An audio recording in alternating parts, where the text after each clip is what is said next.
اللہ کے رسول صلی اللہ علیہ وسلم فرماتے ہیں کہ اللہ رب العزت ایسے بندے کو عرش کے سائے میں جگہ عطا فرمائے گا۔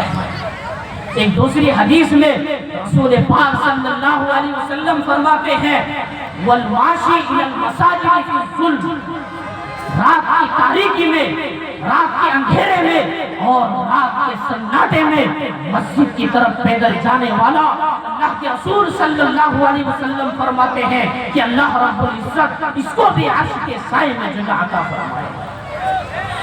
ایک صحابی ہے جن کا گھر مسجد سے کافی دور تھا اور مسجد نبوی کے قریب ایک جگہ مل رہی تھی۔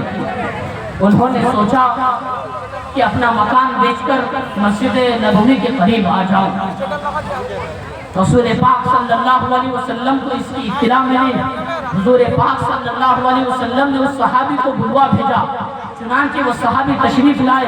حضور پاک صلی اللہ علیہ وسلم نے اس صحابی سے فرمایا کہ اپنا گھر مت بیچو، کیوں کہ تم جتنے دور سے جتنا قدم چل کر آؤ گے اتنی نیکیاں تمہیں زیادہ نصیب ہوگی۔ قربان جاؤں ان صحابہ کرام پر کہ وہ مسجد کے قریب گھر تلاش کرتے تھے، مسجد کے قریب جگہ تلاش کرتے تھے تاکہ ان کا زیادہ سے زیادہ وقت مسجد میں گزرے۔ ایک بات یاد رکھنا، جس شخص کا گھر مسجد کے قریب رہ کر اگر وہ اللہ کے گھر کو آباد نہیں کرتا، مالا بڑا کے لوگوں توجہ سے سننا، اگر وہ اللہ کے گھر کو آباد نہیں کرتا تو مسجد کی دیواریں اس کے لیے بددعا کرتی ہے اور کہتی ہے کہ اللہ اس نے تیرے گھر کو ویران رکھا، تو اس کے گھر کو ویران رکھ۔ اور جو اللہ کے گھر کو آباد کرتا ہے مسجد کی دیواریں اس کے لیے کہتی ہے کہ اللہ اس نے تیرے گھر کو آباد رکھا، تو اس کے گھر کو آباد رکھا۔ میں آپ لوگوں سے ایک سوال پوچھنا چاہتا ہوں، بہت ٹھنڈے دل کے ساتھ اس کا جواب دینا۔ بہت سارے لوگ مسجد میں آتے ہیں اور آنے کے بعد انہیں بے چینی ہوتی ہے، گھبراہٹ ہوتی ہے، انہیں یہ فکر سوال ہوتی ہے کہ وہ مسجد سے کب باہر نکلے۔ خدا نہ خواستہ اگر امام صاحب نے لمبی قرات کر دی تو معاملہ مچا دیتے ہیں۔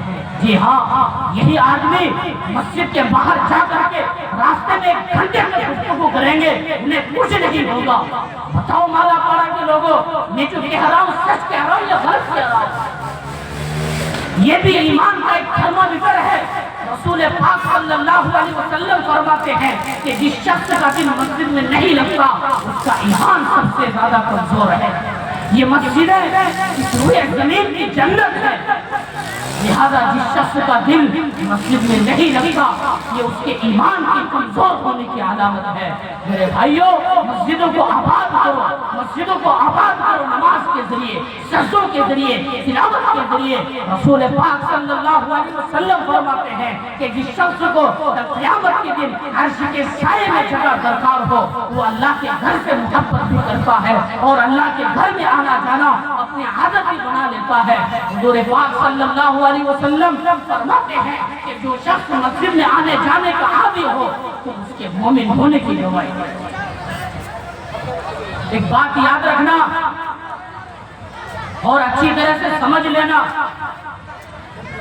اور اس خیال میں مت رہنا کہ ہم اس ایمان کے کلمے کو پڑھ چکے ہیں اور اب ہمیں جنت سے کوئی روک نہیں سکتا۔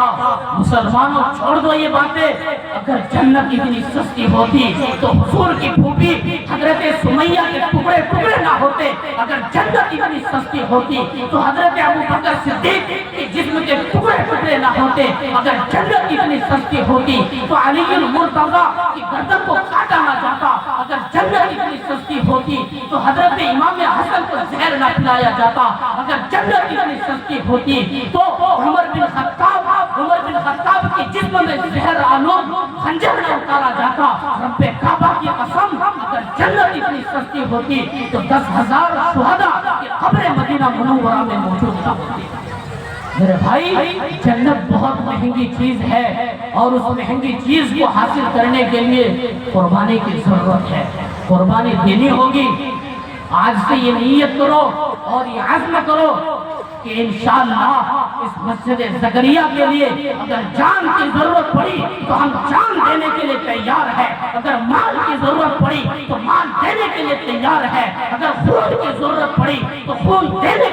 تیار ہے؟ کہو مالا پارا کے لوگوں انشاءاللہ، ہاتھ اٹھا کر کہو انشاءاللہ۔ اللہ ہم سب کو عمل کی توفیق مرحمت فرمائے۔ میرے بھائی میں یہ بتلا رہا تھا کہ اگر جنت اتنی سستی ہوتی تو حسین بن علی کے جسم کے ٹکڑے ٹکڑے نہ ہوتے۔ ان کا ایمان دیکھیے، ان کا ایمان کتنا مضبوط تھا کہ وہ کس پہاڑ کے ایمان رکھتے تھے۔ بھائیوں کی گردنیں کٹ رہی ہے، نماز قائم کرو۔ بیٹوں کی گردنیں کٹ رہی ہے، نماز قائم کرو۔ عورتوں کے دوپٹے کھینچے جا رہے ہیں، نماز قائم کرو۔ کربلا کے میدان میں بے سہارا ہے، نماز قائم کرو۔ جی ہاں، سب کچھ ہو گیا، آخر کیوں؟ اس امت کو رہتی دنیا تک یہ پیغام دینا تھا، یہ بتلانا تھا کہ ایمان اور جنت اتنی سستی نہیں ہے جتنا سستا ہم نے سمجھ رکھا تھا۔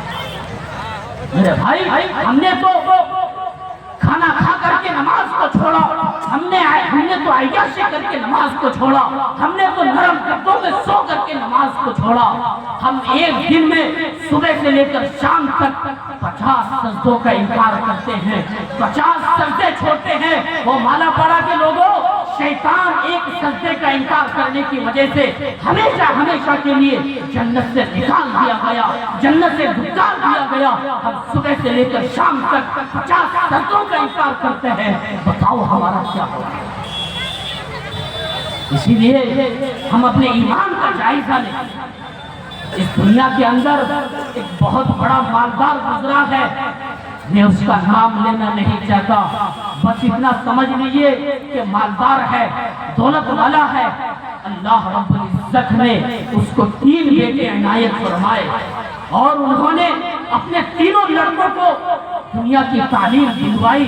کسی کو لندن پڑھایا، کسی کو جاپان پڑھایا، کسی کو امریکہ پڑھایا۔ تینوں قابل بن گئے اور تینوں کی نوکریاں بھی لگ گئی، اور تینوں اپنی اپنی جگہوں پر نوکریاں کر رہے ہیں۔ اب گھر میں وہ بوڑھا باپ اور اس کی ماں رہ رہی ہے۔ اللہ کا نظام ہے کل نفس ذائقۃ الموت، ہر انسان کو موت کا مزہ چکھنا ہے، ہر انسان کو اس دنیا سے ایک نہ ایک دن جانا ہے۔ کل من علیہا فان، ہر چیز کو فنا ہونا ہے۔ وَيَبْقَى وَجْهُ رَبِّكَ ذُو الْجَلَالِ وَالْإِكْرَامِ، اگر کوئی ذات باقی رہنے والی ہے تو صرف اللہ کے ساتھ ہے۔ میرے بھائی باپ کا وقت آ پہنچتا ہے، باپ بسترے پر وقت گزارنے لگا، باپ زندگی کے آخری لمحے بسترے پر گزار رہا ہے۔ اس کی بیوی نے اچھے سے اچھے ہاسپٹلوں میں اس کا علاج کروایا، مال و دولت کی کوئی کمی نہیں۔ میرے بھائی جس موت کو اللہ نے پیدا کیا، یاد رکھنا، جس موت کو اللہ نے پیدا کیا اور جس موت کو اللہ رب العزت نے ساری کائنات کے انسانوں کو ختم کرنے کے لیے بنایا، جب اس کا وقت آ جاتا ہے تو ڈاکٹر بے بس ہو جاتے ہیں، لاچار ہو جاتے ہیں، دوائیاں کام کرنا بند کر دیتی ہے، ڈاکٹر ہاتھ جوڑ کر کہتے ہیں کہ ہمارے پاس اس کا کوئی علاج نہیں، یہ چند دنوں کا مہمان ہے، چند گھنٹوں کا مہمان ہے، اسے گھر لے جاؤ اور گھر لے جا کر اس کی خدمت کرو۔ چنانچہ چاروں ناچار اس کی بیوی نے اپنے شوہر کو اٹھایا اور گاڑی میں رکھوایا اور گھر لے کر آ گئی اور بسترے پر لٹا دیا۔ وہ مالدار بسترے پر وقت گزارنے لگا، سکرات کا عالم اس کے سامنے ہے۔ حضور پاک صلی اللہ علیہ وسلم فرماتے ہیں کہ کبھی کبھی مرنے والے کو اتنی تکلیف ہوتی ہے کہ اس کے جسم میں تلوار کے 300 زخم لگاؤ اور وہ 300 زخموں کی پریشانی ایک پلڑے میں رکھو اور دوسرے پلڑے میں موت کے وقت کی پریشانی کو رکھو، تو موت کے وقت کی پریشانی والا پلڑا جھک جائے گا۔ مالا پارا کے لوگوں، اتنی پریشانی میں کبھی کبھی مرنے والا مبتلا ہو جاتا ہے۔ یہ مالدار، یہ عہدے والا، یہ دولت والا زندگی کے آخری لمحے بسترے پر گزار رہا ہے، مال و دولت کی کوئی کمی نہیں ہے۔ ماں نے تینوں لڑکوں کو بلا بھیجا، تینوں لڑکے گھر پہنچ جاتے ہیں، رات کا وقت ہے، رات کی تاریکی ہے، رات کا سناٹا ہے۔ جی ہاں، باپ بے چین ہے، موت کی کشمکش میں مبتلا ہے۔ ماں نے بڑے لڑکے سے کہا، اے میرے پیارے بیٹے، جاؤ باپ کے سرہانے بیٹھو اور قرآن کریم کی تلاوت کرو۔ ہم نے سنا ہے کہ جب مرنے والے کے پاس قرآن پڑھا جاتا ہے تو مرنے والے کو آسانی ہوتی ہے۔ بڑے بیٹے نے کیا کہا؟ بڑے بیٹے نے کہا امی جان میں قرآن پڑھنا نہیں جانتا۔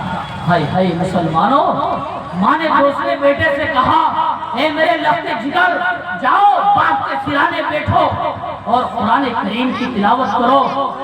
دوسرے بیٹے نے بھی یہی کہا کہ امی جان میں قرآن پڑھنا نہیں جانتا۔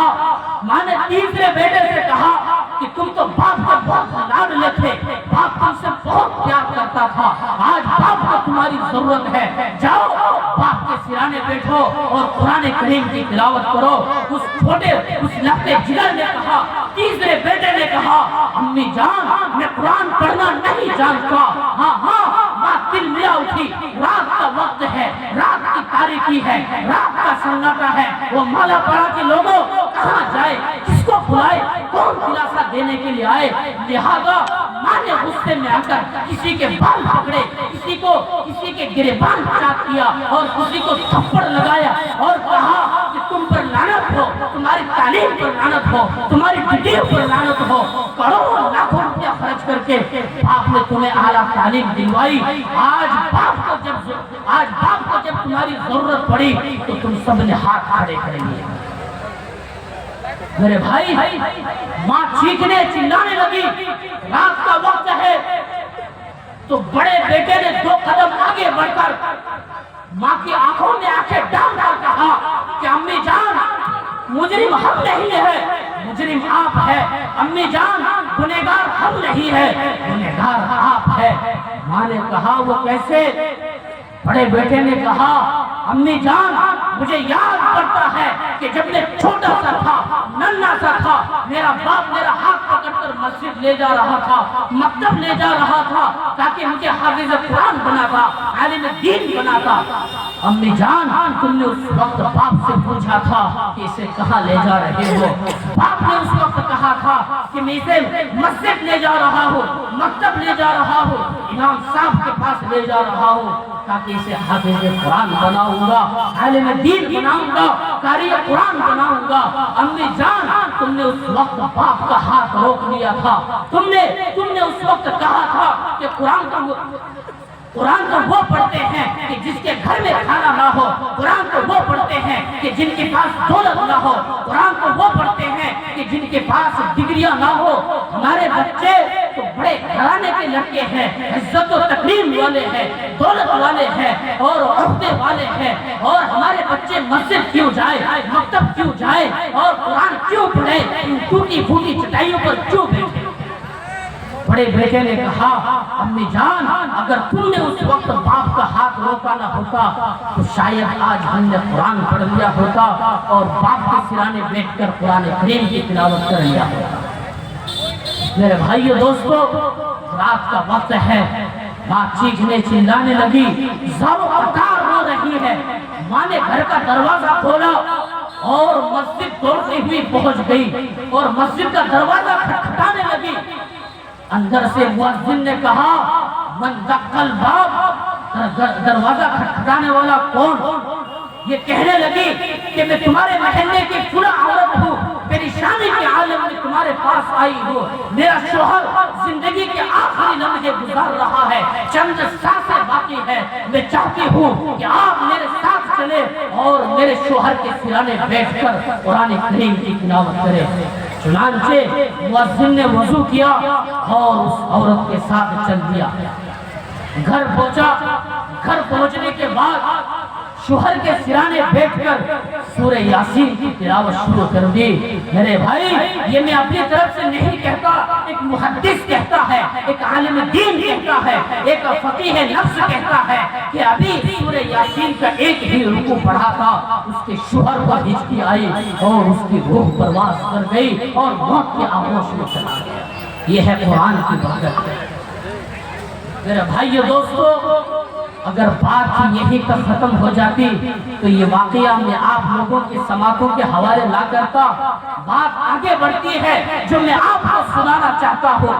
اس کا کفن دفن کر دیا گیا، چند دن گزرے، بیوی نے اپنے سارے مالوں کا حساب لگایا اور اس کے حصے میں جتنا مال آیا، جتنے پیسے آئے، وہ سارا کا سارا مال مسجد والوں کے حوالے کیا اور کہا کہ جب یہ مال میرے شوہر کے کام نہ آیا، جب یہ مال میرے شوہر کو بچا نہ سکا، مسجد کام آیا، قرآن کام آیا، تو میں چاہتی ہوں کہ یہ میرا مال بھی مسجد پر خرچ کیا جائے۔ رات کا وقت ہے، رات ہوتی ہے، اللہ کا نظام دیکھیے، وہ بتلانا چاہتا ہے، وہ دکھانا چاہتا ہے کہ اگر تم اللہ کے راستے میں مال خرچ کرو گے، اگر تم مسجد پر اپنا مال خرچ کرو گے تو اللہ تمہیں کیا دے گا۔ میرے بھائیوں، رات ہوتی ہے، بیوی اپنے شوہر کو خواب میں دیکھتی ہے، زارو پکار روتی ہے، پوچھتی ہے کہ کیا گزرا، کیا بنا۔ شوہر کہتا ہے کہ جیسے ہی تم نے میرے مالوں کو اور میرے پیسوں کو مسجد کے حوالے کیا، اللہ رب العزت نے مسجد پر خرچ کرنے کی سطح توفیل میں میری بخشش کا، میری مغفرت کا اور میری ہدایت کا اور مجھے ہمیشہ ہمیشہ کے لیے جہنم سے نکال کر جنت میں داخل کرنے کا فیصلہ کر دیا۔ ہائے ہائے مسلمانوں، یہ ہے مسجد پر خرچ کرنے کی فضیلت۔ میں تم سے تمہارے نبی کا واسطہ دے کر پوچھنا چاہتا ہوں، بتاؤ اس سے بڑھ کر اور کیا بلندی ہو سکتی ہے، اس سے بڑھ کر اور کیا کامیابی ہو سکتی ہے کہ کل قیامت کے دن اللہ رب العزت ایک آدمی کو جہنم سے نکال کر جنت میں داخل کرے۔ یہ ہے مسجد پر خرچ کرنے کی برکت۔ اسی لیے مسلمانوں، آج سے یہ عزم کرو، یہ نیت کرو کہ انشاءاللہ اس مسجد زکریا کو اگر مال کی ضرورت پڑی تو مال دینے کے لیے تیار ہے، اگر جان کی ضرورت پڑی تو جان دینے کے لیے تیار ہے، اگر خون کی ضرورت پڑی تو خون دینے کے لیے تیار ہے۔ تیار ہے سب لوگ؟ انشاءاللہ بہت سے حد۔ آخری بات بتا کر میں اپنی بات کو ختم کروں۔ میرے بھائی دوستو، اپنے گھروں کا کلچر، اپنے گھروں کے کلچر کو درست کرو اور مذہب کا بھید بھاؤ نکال کر انسانیت کے آدھار پر، انسانیت کے راستے پر اور انسانیت کے عالم بردار بن کر اپنے اور پرائے سب کو گلے سے لگانے والے بنو۔ جیسے عمر بن خطاب کا بیٹا حضرت عبداللہ ابن عمر رضی اللہ تعالی عنہما بوڑھے ہیں، آنکھوں کی بینائی چلی گئی ہے، گھر والے کھانا لگا رہے ہیں اور کھانے میں سے کچھ خوشبو آئی۔ انہوں نے پوچھا کہ کیا بنا ہے؟ گھر والوں نے بتایا کہ سرید بنائی گئی ہے۔ انہوں نے پوچھا کہ تم یہ بتلاؤ کہ میرے گھر کے پڑوس میں جو یہودی رہتا ہے اس کے گھر میں تم نے کھانا پہنچایا نہیں پہنچایا؟ گھر والوں نے کہا کہ پہلے آپ کھا لیجئے، پہنچا دیں گے۔ انہوں نے کہا کہ نہیں، میرے سامنے سے اٹھاؤ۔ گھر کے پڑوس میں رہنے والا مسلمان نہیں ہے، ایمان والا نہیں ہے، کلمہ والا نہیں ہے، قرآن سے محبت کرنے والا نہیں ہے، پھر کون ہے؟ ایک یہودی ہے۔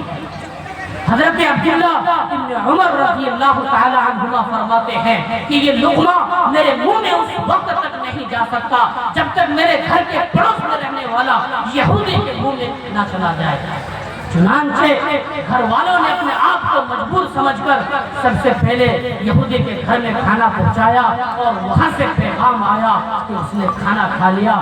تب جا کر حضرت عبداللہ ابن عمر رضی اللہ تعالیٰ عنہما نے لقمے کو توڑا اور توڑتے ہوئے اللہ کا شکر ادا کیا اور اپنے منہ میں ڈالا۔